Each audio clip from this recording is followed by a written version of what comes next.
Hi everyone, welcome to Faith Friday. My name is Father Sam Kachuba.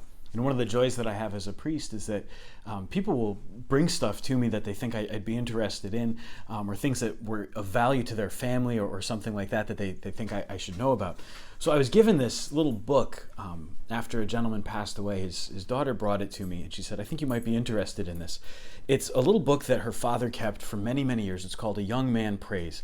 And number one, I really love old things like this, old little books, and this is a great devotional book. And I came across this one, and it's called What Crowd Do You Go With? Have you determined definitely what kind of man you want to be?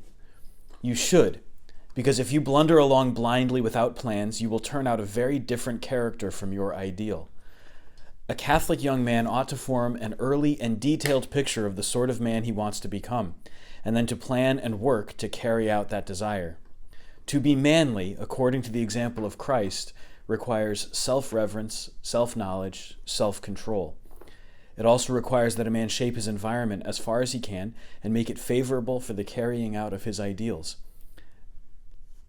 Let's just stop there. It goes on for a couple pages like this. But see, this isn't just about being a Catholic man. This applies to being a Catholic woman too. Any Catholic person can follow this advice.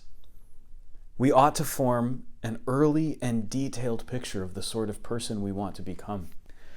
When I was in high school, I remember reading the story of a young man, and he had written as his goal in life, he said, my goal in life and my purpose is to become a saint.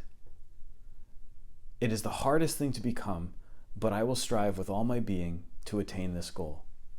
And I remember hearing that as a high school student and thinking, I've never thought about being a saint.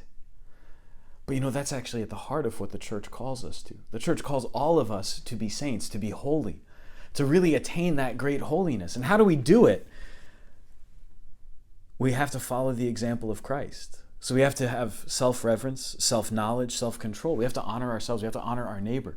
If we have reverence for ourselves, for our bodies, for our minds, for our abilities, we'll be able to have reverence and honor for the bodies, minds, abilities of others. It's also self-knowledge. We have to know who we are. And that allows us to open our minds and our hearts to know and love God. We have to have self-control, which means we're not just driven along by our urges. So we discipline ourselves. We take care of ourselves.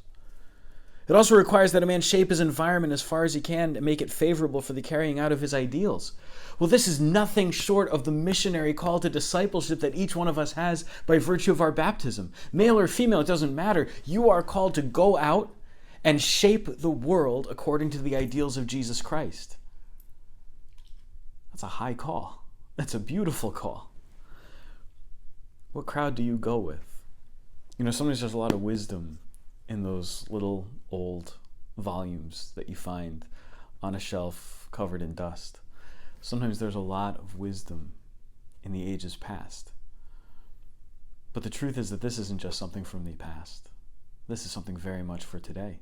Because Jesus Christ is the same yesterday, today, and forever. Because Jesus Christ calls you and he calls me to live out our vocation to holiness. To make that determination now, early, and often, and to again and again be renewed in that commitment to strive for the hardest of all things, which is to be a saint. God bless you.